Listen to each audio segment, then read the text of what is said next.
Considera-se alienação parental a interferência na formação psicológica da criança ou do adolescente, promovida ou induzida por um dos seus genitores, pelos avós ou pelos que tenham a criança ou adolescente sob sua autoridade, guarda ou vigilância, para que repudie o genitor ou que cause prejuízo ao estabelecimento ou à manutenção de vínculos.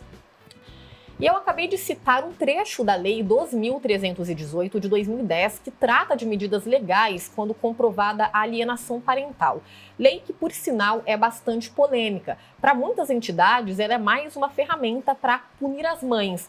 E o tema do Diálogos da Cidade de hoje é justamente este, alienação parental. E para bater um papo sobre este assunto, eu recebo a advogada, que é especialista em direito da família, Fabiana Santana, que possui mais de 20 anos de experiência nessa área, com especialidade em divórcio e guarda unilateral compartilhada e regulamentação de visitas. E também a psicóloga Lauren Menotti, que é mestre em Psicologia do Desenvolvimento e Aprendizagem e também doutora em Psicologia da Educação. Sejam muito bem-vindas. Obrigada.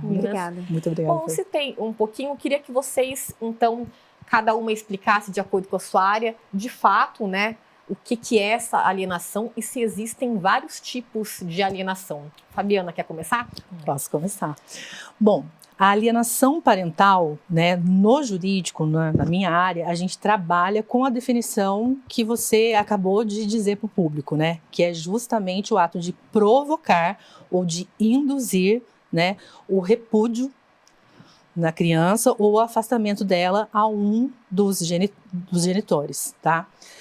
Não necessariamente ela é praticada pela mãe ou pelo pai. Ela pode ser praticada por qualquer pessoa que tenha ali exerce, né, uma autoridade perante a criança. E, na verdade, assim, né, saindo do juridiquês, é um nome novo na área do direito para aquilo que a gente há muito tempo já ouve, que é aquela, usando as vivências do escritório, né? Mas, doutora, a mãe faz uma lavagem cerebral na cabeça da criança, o pai fica falando, eu não posso retomar minha vida. Então, é um nome novo para tratar dessa realidade que há anos, muitos anos, existe aí nas dinâmicas aí familiares que chegam até um escritório de direito de família.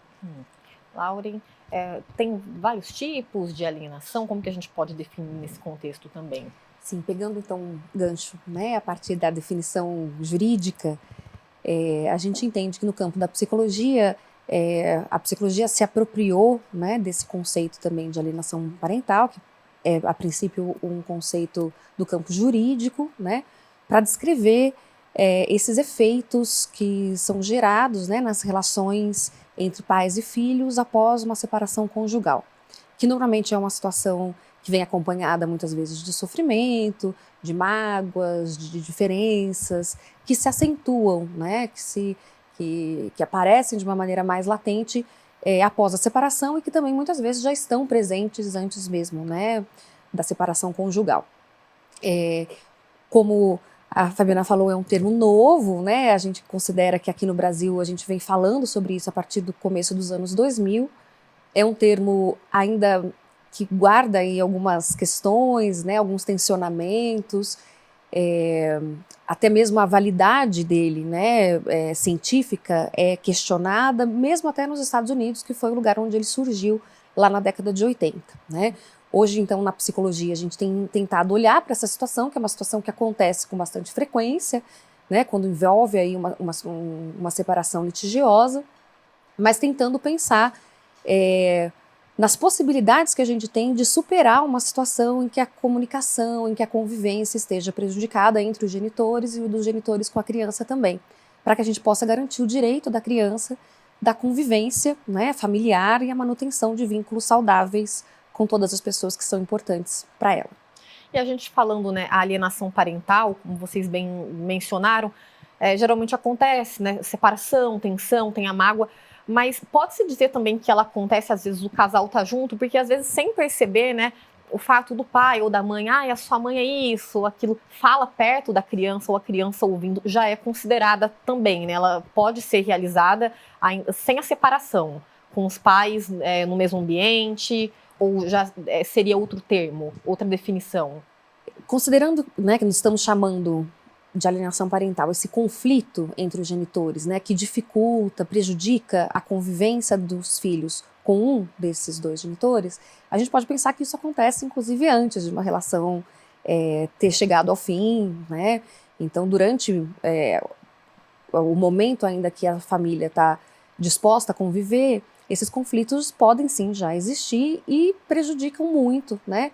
Porque a maneira como esses pais se referem, né, ao outro cuidador, né, uma figura de referência, de afeto para aquela criança, pode sim ser bastante prejudicial, né, colocando o outro como alguém que traz um prejuízo ou que o seu comportamento é intrinsecamente ruim, né, se coloca muito alguém como o bonzinho, o maldoso, quem está fazendo certo, quem está fazendo errado, sem que a gente considere uma série de outras questões que vêm junto, né, dos relacionamentos familiares, né, ainda mais num país como o nosso, em que a gente tem aí uma série de uma diversidade gigante, né, uma desigualdade também, questões que envolvem as relações de gênero, né, então quando a gente vai pensar isso dentro da família, a gente também precisa sair daquele olhar de pensar só quais seriam os fatores internos, né, do pai, da mãe, enfim, do genitor, que fariam com que ele induzisse um comportamento, né, de rejeição do filho em relação ao genitor, e a gente passe a pensar em todas essas questões também, que são mais amplas, mais complexas, e que por vezes, né, a legislação não dá conta, né? A gente espera que a lei venha como uma verdade neutra, objetiva, que vai resolver o conflito, e não necessariamente isso acontece, né? Até porque resolver conflitos esses conflitos não se resolvem dessa forma, né? A gente precisa de diálogo, de comunicação, de refazer vínculos, de reconstruir outras formas de relação. Sim. E, Fabiana, eu falei da lei, né, 12.318 de 2010, uma lei recente, se a gente for ver. O Brasil é um dos poucos países do mundo que possui uma lei de fato da alienação parental. Tem muitos especialistas, inclusive, que eles contestam até a validação dessa lei, se ela é necessária, não é? Tem essa discussão nesse meio jurídico, né? Sim, há essa contestação, porque, na verdade, quando a gente fala em alienação parental, ou quando a gente fala nas vivências, né, na realidade que se instaurou ali naquela família que está prestes a se dissolver, importa muito a gente, no direito de família, a gente ver onde isso está acontecendo, quando isso está acontecendo. Então, antes de responder a sua pergunta, eu posso complementar só uma fala da Laura? Fique à vontade. Se a mãe, ela sofre, né, esse tipo de abuso do pai dentro ali da casa, num ambiente doméstico, aí a gente tem outra lei, tá, igualmente importante, por certo eu espero até mais, que é a Lei Maria da Penha, porque isso é um tipo de violência contra a mulher, é violência psicológica. Então, nesse caso, sendo mulher, ela também poderia se amparar dessa lei, porque a lei de alienação parental, quando a gente lê o artigo, a gente vê uma definição de que já há uma família desfeita. Um deles exerce a guarda, né? No caso, se a guarda for compartilhada, onde o exercício dessa autoridade, né, dessa participação mais ativa na criação, na educação, é pelos dois, a gente vai ver uma desigualdade ali, né, de presença, de formação da criança. Agora, né, respondendo a sua pergunta, sim, é polêmica porque há muitos estudiosos que acreditam que essa lei é uma lei que não beneficia as mães, entendeu? Que estão com a guarda. Muitos vivenciam e estudam casos, e realmente existem, né? Onde você vê uma mãe com a guarda se refazendo e, às vezes, um pai do outro lado não entendendo o que está acontecendo e fazendo com que ela, às vezes, até acredite que está praticando ato de alienação parental. Então, existe essa questão. E também o próprio Gardner, né? Existem estudiosos também no campo do direito que questionam a forma como surgiu, as vivências, tudo aquilo que fez ele concluir a definição de síndrome de alienação parental. Então, como é tudo muito novo, tudo ainda sendo estudado, no direito a gente acaba ali tendo um olhar mais para essas definições, síndrome, atos da seguinte maneira: a síndrome é o conjunto daquelas marcas que a criança está trazendo, que o filho está trazendo, né? Mas, independentemente disso, é uma lei que está em vigor, é uma lei que vem sendo aplicada e teve uma modificação agora, em 2022, e em 2023 vamos ver agora, né? Os projetos caminhando e o que vai acontecer, se essa lei vai ser revogada ou não. E, Lauren, o Conselho Federal de Psicologia é uma das instituições também, né, dos órgãos que contestam essa lei também, né, que acreditam que é mais uma forma, de fato, de punir as mães. Sim, o sistema conselhos, né, que envolve tanto o Conselho Federal de Psicologia quanto os conselhos regionais, né, dos estados aqui no Brasil, vem discutindo já há algum tempo, né, o efeito que essa legislação produz sobre as mulheres de uma maneira, poderíamos chamar até de discriminatória, né?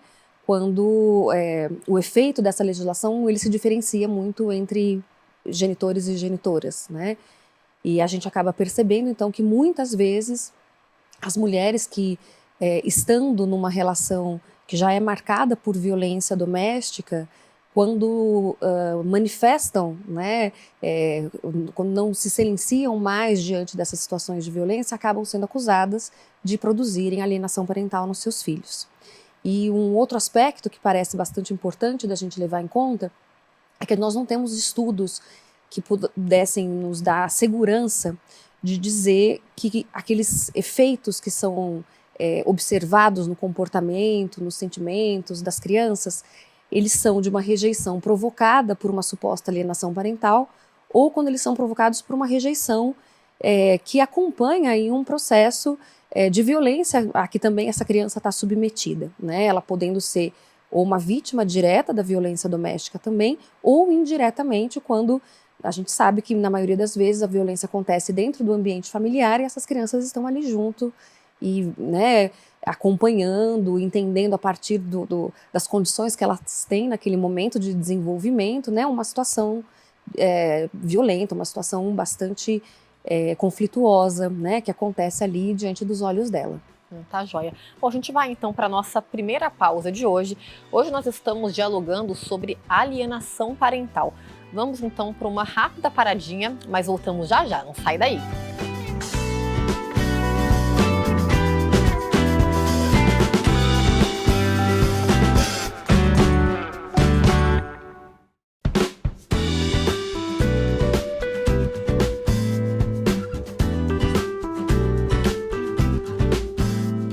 Diálogos da Cidade de volta. Hoje estamos discutindo sobre alienação parental e eu estou com a advogada especialista em direito da família, Fabiana Santana, que tem mais de 20 anos de experiência nessa área, com especialidade em divórcio e guarda unilateral e compartilhada e regulamentação de visitas.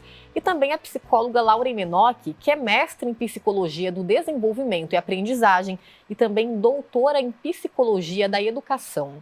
Bom, quero agora voltar para esse segundo bloco, primeiramente falar sobre, é muito difícil, é um tema muito complexo, né? Como que vocês avaliam a nossa estrutura hoje? A gente tem estruturas, os profissionais estão realmente preparados para lidar com toda essa situação, tanto do ponto de vista jurídico, também para identificar uma alienação parental? Fabiana, quer começar? Bom, do ponto de vista jurídico, ainda há dificuldade em encontrar profissionais que tenham essa especialidade. E é uma exigência da lei, porque pela lei de alienação parental, o juiz vai precisar do suporte do psicólogo, tá? E uma das medidas, em vários processos que a gente vê, é a oitiva dessa criança, que tem que ser uma escuta especializada, não é em qualquer ambiente. Então, a letra da lei é linda, né? Mas então vamos pensar, a letra da lei hoje no Poder Judiciário que a gente tem. A gente tem uma defasagem de funcionários, inúmeros processos, juízes sufocados, muitas vezes acumulando em varas.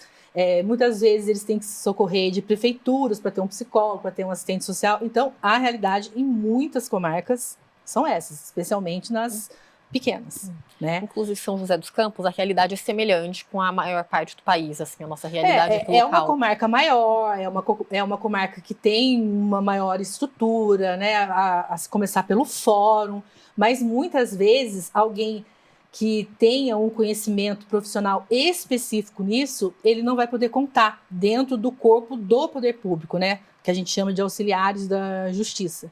Então, o que a lei fala? Se ele não tem, ele pode nomear. E muitas vezes também há dificuldade em se encontrar alguém para nomear, até porque é saber se o profissional vai ter essa disponibilidade. Então, não existindo na comarca, não existindo quem nomeie, ele vai trabalhar com o profissional, né, com os auxiliares ali, que tenham um conhecimento geral. E é aí que a gente vê muita coisa que não poderia acontecer. Porque não só na lei de alienação parental, né? No direito das famílias, a gente tem, quando for lidar com a questão, a gente tem que ter um pensamento reflexivo, tem que refletir. Então, foi lá, vamos supor, há um induzimento. Realmente, a mãe não deixa aquele regime de convivência ser cumprido. O pai não consegue ver as crianças. Tá, mas será que a criança realmente não quer porque está sendo alienada? Será que naquele ambiente que ela vai, que o pai leva, ela não está sofrendo maus tratos? Ou o que a gente vê, que não chega a nenhum extremo, será que ela está tendo atenção? Será que ela chega na casa do pai e não está ficando com a tia, não está sendo contratado porque esse pai vai sair, ou vice-versa, ou a mãe? Então, todo esse contexto, porque tudo isso não é, a lei, ela não veio para proteger o alienador, ou o alienante. Ela veio para proteger a criança, entendeu? O direito que ela tem, que é fundamental de convivência. O direito ao afeto. Toda criança tem o direito de que, no seio da família dela, o afeto se desenvolva. Né? Então, é o direito dela. Ela não pode ser abusada moralmente. Então, não é a lei pela lei. Né? Bom seria se na prática a gente pudesse contar, mas não é, né? Não é a realidade que a gente vive.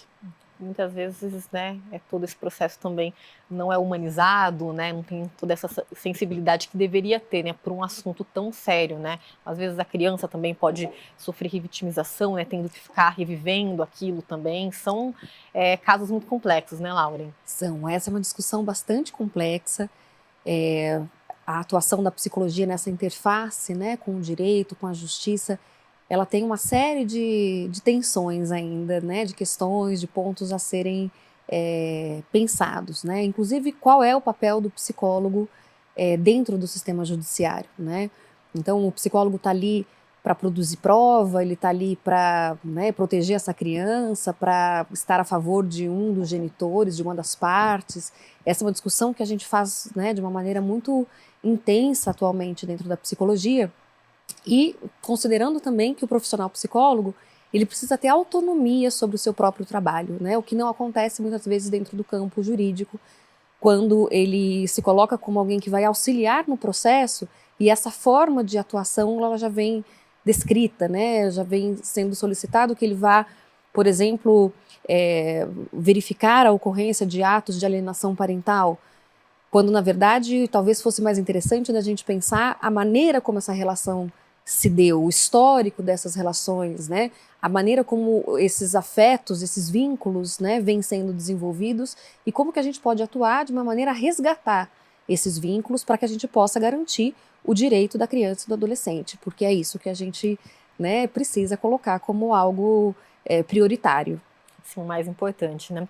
A gente falava no intervalo, né, sobre um termo popularmente conhecido como alienador ingênuo. Queria que vocês falassem um pouquinho sobre isso também, do ponto de vista jurídico, e depois... Sim, na questão, né, na vivência jurídica aí, no dia a dia, o que a gente nota? Que às vezes quem apresenta indícios, vamos dizer assim, de prática de alienação parental, nem sabe que aquilo que ele está fazendo ou falando tem essa definição dentro da lei e ele pode ser punido, digamos assim. Isso porque muitas famílias muitas pessoas ainda trazem, né, ainda têm em mente o que o direito de família, né, no Brasil trouxe há anos, que era você indicar ao juiz, num processo de divórcio, o culpado por aquele casamento não ter dado certo. Então, quando você abria lá a lei, você casou. O casamento, quando você pegava o Código de 1916, você já vinha com a definição de que o casamento era uma união indissolúvel, né? Só que a sociedade muda e o direito tem que acompanhar, né?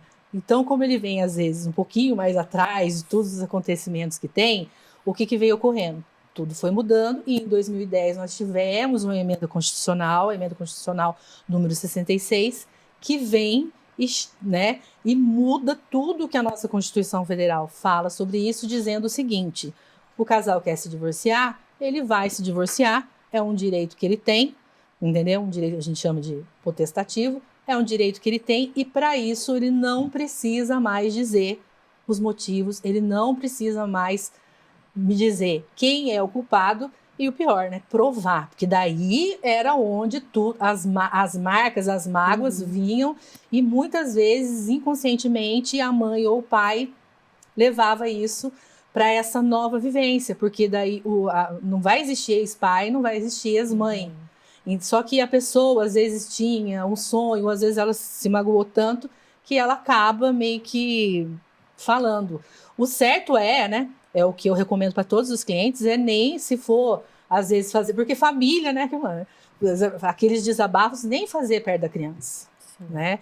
Então, a gente tem um direito, eu nem falo mais de família, né? A gente hoje já fala direito das famílias, né? Que existem várias espécies. Então, evoluindo. Então, por isso que a gente vê ainda, né, alienação parental, direito afetivo, tudo muito novo e em evolução. Até porque, pegando esse gancho da Fabiana, às vezes, né, o cara ele pode ser um péssimo marido, a mulher uma péssima esposa, mas é boa mãe e bom pai, né? Também tem essa questão também. E aí, o que ela falou sobre a questão de evitar ficar desabafando perto da criança, e aí do ponto de vista psicológico, você pode falar melhor que ninguém, que vai, por menor que seja a criança, faz total diferença, né? Vai ficando no subconsciente. Sim, acho que retomando, né, o ponto trazido, é uma questão tão complexa, né? E a gente vive numa sociedade que está o tempo todo se transformando, né? E a gente precisa fazer com que a ciência, tanto da psicologia quanto do campo, né, do direito, acompanhem esses processos, né? Então, assim como a gente tem também a concepção hoje de uma visão mais ampliada do que é a família, né, que ultrapassa aquele modelo nuclear tradicional, né, do pai, da mãe, dos filhos, a gente também precisa entender uma série de aspectos que atravessam isso também, que tem a ver com as próprias expectativas que a gente tem do que é ser mulher, do que é ser mãe, do que é ser homem, do que é ser pai, né? Muitas vezes, antes mesmo de uma separação, né, de um divórcio se concretizar, a gente tem uma distribuição dos cuidados, né, com os filhos muito desigual entre pais e mães, entre homens e mulheres. E aí muitas vezes se supõe que depois do divórcio, magicamente, né, ambos vão cuidar daquela criança da mesma forma. Quando na verdade a gente sabe que isso não acontece e não estamos falando de pessoas que são boas ou ruins, mas estamos falando de pessoas que são educadas dentro de uma sociedade que tem expectativas muito diferentes, né? A ideia da maternidade obrigatória ou compulsória em relação à mulher, a ideia que se tem de que a mãe é aquela que deve produzir alguns tipos de cuidado e não o pai, né? Então, esses aspectos eles precisam ser levados em conta para que a gente possa ter uma análise mais completa, né, que leve em conta a complexidade e a totalidade desse fenômeno, né, social, que são as relações que se estabelecem dentro aí do seio familiar. E sim, né, acho que o principal cuidado que a gente tem que ter é pensar que a gente precisa garantir que aquela criança que vai passar por uma transformação na vida dela, quando esses pais não convivem mais, para que ela possa passar por essa transformação de uma maneira a gerar menos prejuízo para ela, né?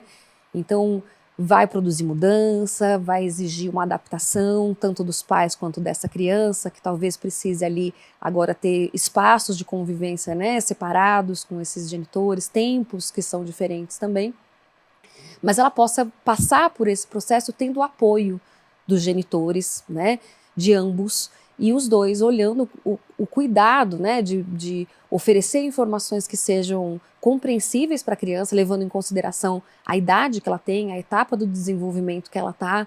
Então é muito diferente de se explicar uma separação conjugal para uma criança de 2 anos de idade para uma criança de 10 anos de idade, né?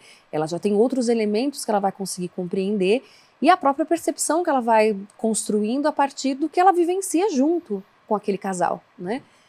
Então, é preciso que a gente tome bastante cuidado e acho que a psicologia pode contribuir bastante nesse processo como um apoio ou uma orientação para esses pais, para que eles possam conduzir de uma maneira a gerar menos sofrimento, tanto para eles, mas em especial para as crianças.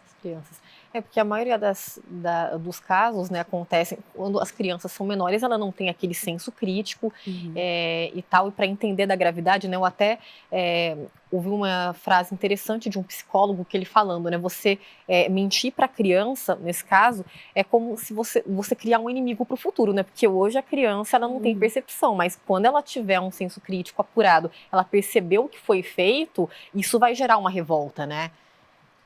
Sim, e a gente precisa levar em conta que a criança, né, ela é um sujeito que deve ser olhado e considerado, né? Então, ela tem também a sua percepção, ela participa dessa relação, né? Ela não está ali como um sujeito coadjuvante do processo, né? Muito pelo contrário, né? Estando num período de desenvolvimento em que nós, adultos, devemos cuidar para que ela possa passar por esse processo, né, da maneira o mais saudável, o melhor possível, ela também precisa ser considerada, precisa ser ouvida, né? E claro que com o passar do tempo e com a possibilidade dela ter, né, novos entendimentos sobre essa situação, desse conflito familiar, ela própria vai também mudando a maneira como ela analisa, como ela entende, o vínculo que ela vai estabelecendo, o tipo de proximidade com cada um desses genitores, né?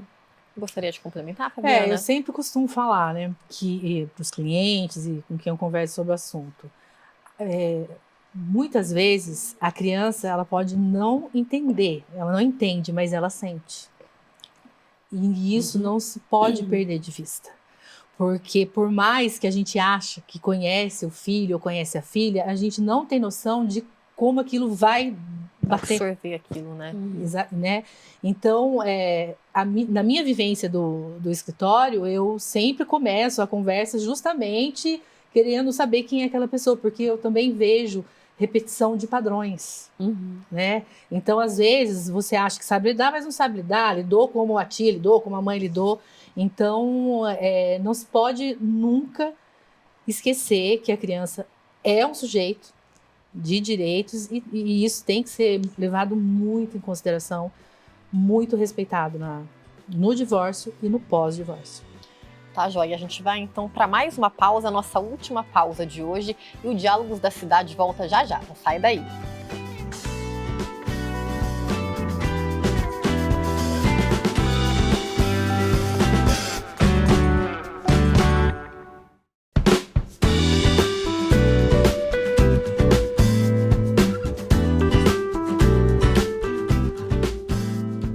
Estamos de volta e hoje eu recebo a advogada Fabiana Santana e também a psicóloga Lauren Minock para falar sobre alienação parental. Eu quero começar esse terceiro bloco, então, falando quais são os indícios, sinais dados pela criança de que realmente possa estar havendo alguma alienação parental por uma das partes. Fabiana. Bom, a criança, ela passa a não querer conviver mais. É o que a gente nota, ela não quer mais conviver, ela não se sujeita mais ali ao conselho, aos atos mesmo de criação e educação. E quando isso vai caminhando, o ponto mais grave que a gente visualiza é o total repúdio e muitas vezes ela acreditar, entendeu? Que realmente é verdade, né, que o pai ou a mãe é aquela pessoa que ela não pode chegar perto, e se na eventualidade dela ir, né, se conseguir convencer ela, você vê crises dentro da casa daquele que está convivendo, por exemplo, no final de semana, crises de ansiedade, choros, emudecimentos. A alienação parental, os sintomas, eles são pesados, né? Não é aquela, vamos dizer, dependendo da idade, aquela, eu não quero ir, ou quando chega, vamos dizer, ele passou um final de semana onde ele só brincou, onde ele só viajou, e dali com quem ele convive, né? Vai ter as regras, vai ter os limites, os horários, e achar, estão fazendo a cabeça dele contra mim. Não é isso. E é que a coisa que você vai ali tendo jogo de cintura, não. É muito mais pesado. Você vê sofrimento mesmo, você vê uma mudança drástica de comportamento. E até eu tenho um caso onde a criança não consegue falar com o pai no telefone. Ela não é monossilábica. Exatamente, é monossilábica e vem o choro. Lauren? Como, né, apresentado, esses são as características do que a gente chama, né, desses efeitos da alienação parental, esses sintomas, né, essas características aí do comportamento das crianças, que, se a gente for pensar de uma maneira geral, a gente poderia chamar de uma rejeição a uma das figuras aí dos genitores. Acho que um ponto que, né, eu retomo, é importante a gente dizer que não temos dentro da psicologia a possibilidade de assegurarmos com certeza, né, de que esses comportamentos que a criança apresenta, né, que mostram uma rejeição, um repúdio àquela figura de um dos genitores, ele necessariamente é causado pela alienação parental. Então a gente tem alguns elementos, alguns indícios que vão dizer sobre a dinâmica das relações daquele casal, né, daquela criança, e agora, né, uma família que vem buscando uma outra forma de configuração. Me parece que esse é o ponto mais importante, né, de entendermos como é essa dinâmica e o que está fazendo naquele momento que aquela criança, por diferentes razões, inclusive por uma ação, né, intencional de um dos genitores, né, de afastar essa criança do convívio com o outro. Então, pensarmos, essa é uma relação conflituosa, não é possível existir outras formas de diálogo, não dá para pensar como então que nós, enquanto profissionais, tanto da psicologia quanto do direito, podemos ajudar a mediar essas relações e estabelecer outras formas de comunicação, de diálogo, que sejam mais amenas, que sejam mais interessantes, né, para todos os que estão ali. Legal.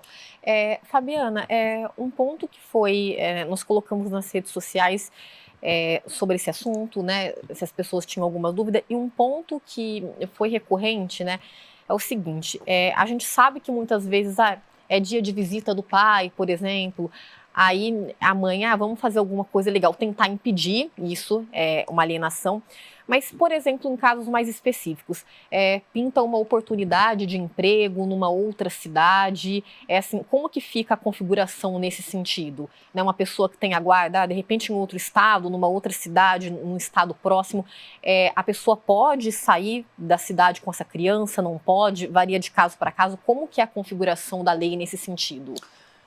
Bom, a mudança de domicílio, ela vai ter que ter a autorização do pai que não exerce a guarda, tá? Isso é lei, né? Inclusive, essa questão de mudança de domicílio, ela, no ponto de vista de quem exerce a guarda, de quem reside fixamente com a criança, ela tem esse tratamento quando não temos maiores problemas, né, nessa convivência. E também essa mudança de domicílio, dependendo das circunstâncias, né, porque a gente nunca pode esquecer que tudo vai depender das circunstâncias que ocorre. Dependendo das circunstâncias, se for algo ali estranho, abusivo, isso pode configurar, entendeu? Isso pode ser um indício de alienação parental. Então, via de regra, tem que ter autorização. Mesmo se for para trabalho, de repente é uma proposta. Mesmo se for para trabalho, tem que ter. O pai que não exerce, de fato, ali a guarda ou não reside fixamente, ele tem que saber onde o filho está, onde está morando, como que se vai dar a convivência. Vai ter que regulamentar tudo isso. Sim, se né? vai mudar de escola, né? Para onde vai, tem que ser um comum acordo entre os dois. Exatamente. Se essas mudanças ocorrem sem que saiba, são constantes, né? Analisando tudo, dependendo de como ocorre, ela pode sim virar um indício de alienação parental. E Lauren, falando um pouquinho sobre os efeitos, né? A gente sabe que muitas coisas que ocorrem, seja na primeira infância ou até, né, na adolescência, vão ditar como essa pessoa ela vai até se relacionar, né, as relações afetivas dela. E é engraçado que eu lendo mais sobre esse tema, o que eu ouvi muitos relatos de pessoas mais velhas falando, é preciso falar da alienação parental a longo prazo, pessoas adultas mesmo, de 30, 40 e poucos anos, né, que realmente esse trauma perdura, né, e pode, de certa forma, detonar toda a vida emocional, né, desse ser humano. Com certeza a gente precisa pensar nesses efeitos, né, que essa restrição da convivência vai trazer para essa criança. Então, entendemos que esse começo da vida, ele é um período bastante significativo, né, ele não é determinante de maneira assim, absoluta de tudo que vai acontecer depois. A gente tem condições de ressignificar, né, de conseguir olhar para essa história de uma maneira diferente. Mas sim, é um momento em que essa criança está muito suscetível, né, até porque ela não tem condições de, dependendo da idade dela, de chegar às suas próprias conclusões, de ter uma leitura mais pautada na realidade, e ela vai fazer a leitura daquela situação a partir das informações que são apresentadas para ela, que muitas vezes colocam, né, aí um dos genitores como a pessoa que é o culpado pela separação, né, como aquele que não quis ficar com ela, que optou por sair de casa, né? que abandonou. E isso não é, né, em momento algum da vida, positivo, né, a gente colocar, né, uma criança ou um adulto que seja numa situação em que a gente vá sinalizando, né, de uma maneira até cruel para essa criança, situações de abandono, de violência. Então é preciso que a gente consiga pensar como que a convivência daqueles que são as figuras geralmente, né, principais de cuidado para a criança, como que a gente pode cuidar para que essas relações elas fortaleçam, né, os filhos, para que eles possam ao longo da sua vida manter esses vínculos afetivos e produzir novos vínculos se pautando nessas experiências, e esperamos que com mais sucesso, com melhor comunicação, com mais diálogo do que talvez tenham vivido na infância, né? Então a gente não pode também dizer de uma maneira taxativa, né, que quem passou por uma situação de alienação parental vai necessariamente demonstrar algum tipo de sintoma, né, de psicopatologia na vida adulta. Mas precisamos também considerar que esse sujeito ele vai ter uma marca, né, de uma separação, de uma dissolução da família, que pode ter sido feita de uma maneira bastante ruim. E isso vai precisar depois de um processo de reflexão, de ressignificação, para que ele possa também constituir as suas próprias relações, não mais tão aprisionado a essa visão, né, de que separação é sempre ruim, de que não é possível manter convivência, que os pais, depois de separados, não podem sentar juntos para poder decidir, pensar, né, no que é melhor para aquela criança.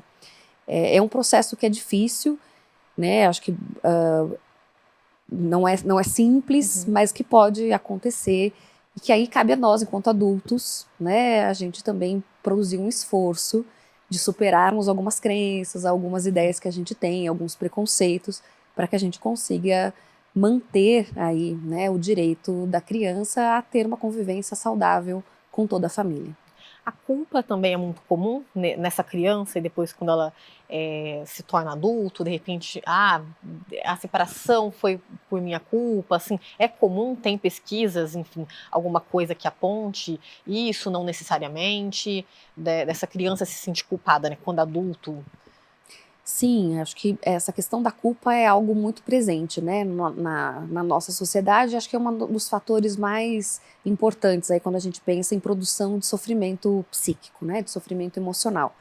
A ideia de que alguém é o responsável por algo que aconteceu. E a gente sabe que grande parte dos acontecimentos da vida, eles são multideterminados, né? Então não tem alguém que é o responsável, mas são uma somatória de fatores que combinados produzem mudanças, né? E uma dessas mudanças pode ser, por exemplo, né, o divórcio, essa separação. As crianças, quando pequenas, tentando dar uma forma àquilo que elas vivem, elas podem fazer uma leitura equivocada dessa situação, muitas vezes se colocando como, né, aquele que é o responsável ou é o culpado por uma situação que aconteceu. Então é bastante importante que a gente tente sair desse discurso, né, de buscar um culpado, de buscar um único responsável, e a gente possa entender que a vida, que as relações, elas são muito complexas, que elas são multideterminadas e que elas se transformam. Joia. Para a gente reforçar agora nesse último bloco, não pode se considerar a alienação como uma patologia, porque tem até, né, o termo atos de alienação e síndrome, né? Você quer começar, Fabiana, explicando o que é cada um e depois a gente vai para a Lauren? Bom, é aquilo que eu falei, né? Nesse caso, para se trabalhar com esses termos, até para quando a gente está na fase do processo de alegações finais ou em algum ato que a gente tem que ter uma fundamentação, nós, advogados, vamos nos ater aos laudos que chegam no processo. Então, assim, a questão da síndrome, se ela existe, as diferenciações, o advogado, tecnicamente, não vai poder, né, debater, a não ser que ele, em determinado momento do processo, nomeie um assistente técnico, alguma coisa assim. Mas, independentemente disso, essa questão da síndrome mesmo fica daí dentro do processo com responsabilidade do psicólogo que vai trabalhar, da parte psicossocial daí. Lauren, gostaria de complementar? Na psicologia a gente tem usado bastante um termo, né, que se chama de patologização da vida ou das relações. E a gente pode entender que a síndrome da alienação parental ela é um exemplo desse processo de patologizar, né, ou seja, de transformar questões que são complexas, que são questões que envolvem fatores sociais, há problemas de indivíduos, né? Há características, por exemplo, de personalidade, há jeitos de ser, né? Como se isso fosse algo imutável, por exemplo, de uma mãe ou de um pai nessa situação que a gente está falando. A gente vem fazendo um processo de crítica, de tentativa de superação da utilização desse termo, síndrome da alienação parental, para a gente poder pensar, né, que o mais interessante é entendermos como se dá esse processo, né, como se dão as relações, como elas vêm se constituindo e como elas se transformaram após o divórcio, para que a gente não cristalize papéis, né, que a gente vai ter ali a vítima, o culpado, aquele sujeito que produz a alienação, o sujeito que é alienado, e a gente às vezes até cronifique uma situação de crise, de conflito, que poderia ser superada se a gente não utilizar um termo, né, que defina e que marque como estática aquela forma conflituosa de relação pós o contexto aí, né, da separação conjugal. Então, buscamos tentar superar essa maneira de entendimento, né, buscando relações melhores. Pegando esse gancho, é possível, do ponto de vista emocional, correr atrás desse tempo perdido? A pessoa que, né, tanto a mãe ou o pai, ou quem foi alienado, né, depois de adulto, assim, é possível correr atrás desse tempo que foi perdido, de convivência, do ponto de vista emocional? Sempre é tempo, né? E acho que é importante a gente manter em vista a ideia de que a gente pode sim, né, a qualquer momento, rever os nossos atos, rever a nossa vida, Né? ressignificar. Mas sim, né, também não podemos negligenciar os efeitos que uma restrição de convivência familiar, né, uma violação de um direito garantido, né, às crianças, o efeito que isso pode ter ao longo da vida, né? Então, pensarmos aí uma criança que tem 10 anos de idade, 12 anos de idade, que passou a maior parte do seu tempo, pelo menos do tempo em que ela consegue ter memórias, né, afastado de um dos seus genitores. Essa é uma marca importante. Não é determinante, mas precisa ser levado em conta e depois precisa de um trabalho, inclusive, né, intencionalmente feito para que esses vínculos possam ser restabelecidos. Joia. Bom, o nosso tempo está chegando ao fim. Vocês gostariam de deixar uma mensagem, fazer uma rápida conclusão? Fabiana? Bom, agradecer, né, a oportunidade de estar, né, esclarecendo para a população essas questões, né, sobre alienação parental, sobre o direito de família, e dizer que, por mais que o conflito ele seja desgastante, né, o divórcio, mesmo quando amigável, ele traz um desgaste, nunca perder de vista isso que a Laura falou, né, ao multideterminismo, assim, digamos, né? Acontece, tudo passa, há evoluções no próprio direito de família, que se há nas instituições, que dirá nas pessoas, né? E sempre procurar o caminho da mediação. Às vezes não dá certo num primeiro momento, mas aquilo, a pessoa digere aquilo, elabora tudo, num segundo momento tudo pode acontecer, sempre o caminho do consenso. Joia, Lauren?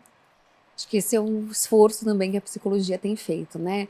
De poder ser um profissional que vai contribuir para a mediação desses conflitos, né? Então a ideia não é resolver o conflito, não é silenciar o conflito, mas é trazer à tona elementos que fazem parte da constituição, da história dessas pessoas, tanto, né, dos genitores quanto da própria criança, para que a gente possa olhar para toda essa rede de relações e contribuir com os conhecimentos, né, das áreas técnicas para favorecer relações mais saudáveis, relações que possam produzir desenvolvimento, transformação, emancipação a todos os que estão envolvidos. Agradeço pelo convite e pelo bate-papo de hoje. Foi também. Joia, foi bastante enriquecedor. Eu acho que o pessoal que está em casa, bastante didático também. Obrigada mais uma vez. Então é isso, o Diálogos da Cidade fica por aqui. Não se esqueça que para você acompanhar este programa na íntegra e toda a programação da TV Câmara, é só acessar o nosso canal no YouTube, youtube.com/CâmaraSJC. Lembrando também que nós estamos em canal aberto agora pelo 12.3. E o Diálogos da Cidade também tem Instagram, é só nos acompanhar pelo @Diálogos da Cidade na TV. É isso, até o próximo programa. Tchau, tchau!